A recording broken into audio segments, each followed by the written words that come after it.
On se tourne côté investissement maintenant avec Niels. Bonjour Niels Vink.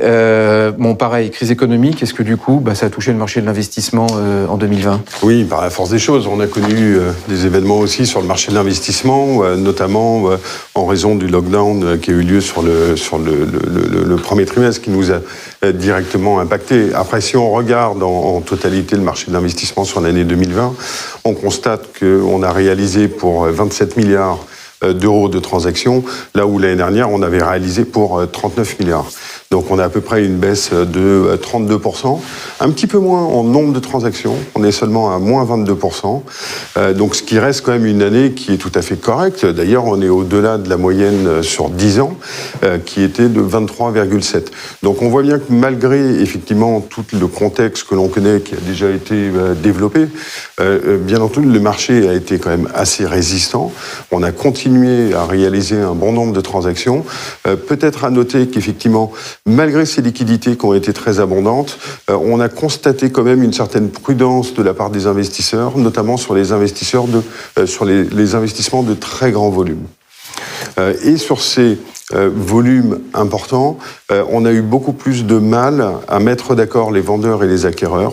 Et certains, compte tenu d'une baisse de prix, du coup, ont refusé effectivement d'arbitrer des immeubles qui avaient été présentés au marché.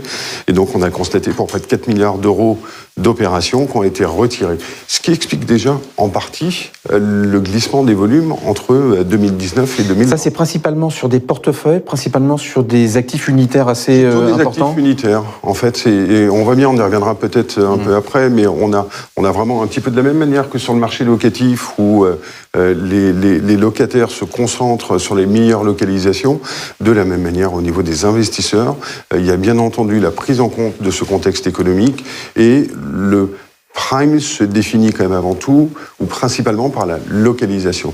Donc dès qu'on est sur des localisations un peu plus compliquées, il y a plus d'attention de la part des investisseurs. Si on regarde par segment d'actifs, quels sont ceux qui ont été les plus impactés en 2020, puis ceux qui se sont montrés les plus solides? Est-ce qu'il y avait des gens qui ont osé acheter des hôtels ou des commerces pendant le confinement? Alors, le retail, oui, c'est assez surprenant de voir que finalement, le bureau, le retail et la logistique ont baissé dans les mêmes proportions.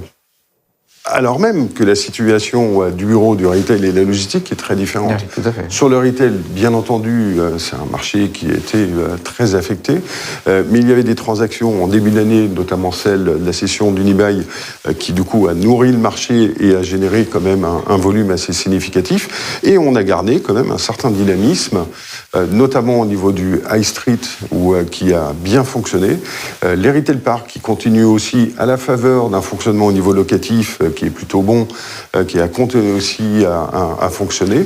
La logistique, finalement, de voir la logistique baisser dans les mêmes proportions que le retail paraît quand même assez incroyable, mais c'était plus en raison d'un certain manque de produits disponibles sur le marché. C'est là où la lecture est jamais évidente, en fait. Donc, et de la même manière sur le bureau, finalement, l'ensemble de ces trois ont baissé. Hospitality, c'est beaucoup plus compliqué, bien entendu, même si la lecture sur l'hospitality doit être différente du retail, dans le sens où il y a une problématique structurelle au niveau du retail avec les mutations qui sont en cours.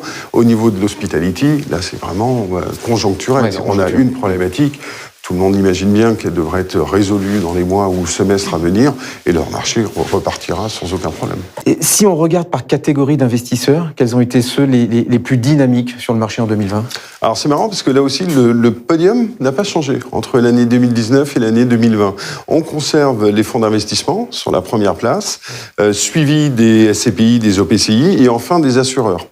Par contre, ce qu'il est intéressant de noter, c'est quand bien même effectivement ce classement n'a pas changé, leur évolution a, elle, changé de manière assez significative. Les fonds d'investissement ont baissé leur allocation de manière assez significative. Ils sont passés à 9 milliards là où ils étaient à 19 l'année précédente. A contrario, on a une légère hausse pour les SCPI qui sont passés de 6,6 milliards à 7 milliards. Et aussi des assureurs qui sont passés de 5,2 milliards à 5,7. Donc on conserve quand même globalement la même organisation de marché au niveau des acquéreurs. Si on regarde au niveau des nationalités, est-ce que les investisseurs internationaux sont restés présents en France ou est-ce qu'ils ont pris les valises ou sont restés chez eux d'ailleurs, ils sont partis?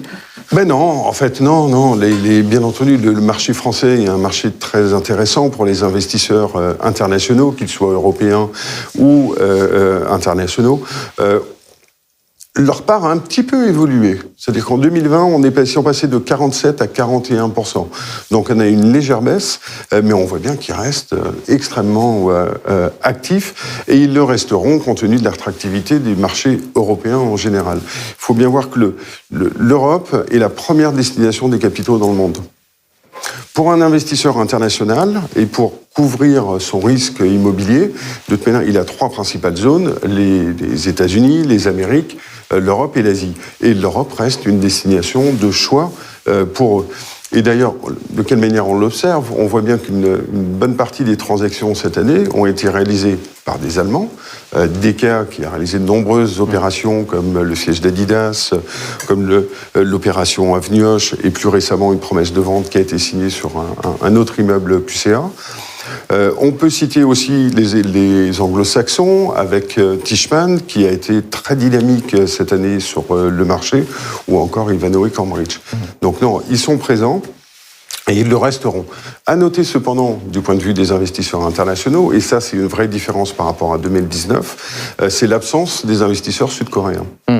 Ils ont été les grands animateurs du marché l'année dernière et les années... Qui, eux, achetaient des gros bébés, ils achetaient des gros immeubles. C'est ça, en plus, ils avaient un profil qui correspond un petit peu moins au marché aujourd'hui. C'était de très grands volumes, de grandes opérations, des beaux long termes. Donc aujourd'hui, il y a un petit peu moins de produits qui correspondent bien à leurs demandes. Il est quand même intéressant de noter que, notamment sur l'opération Nestlé, qui a été vendue par une eBay et qui a été acquis par une JV d'investisseurs plutôt français, les Coréens s'étaient positionnés.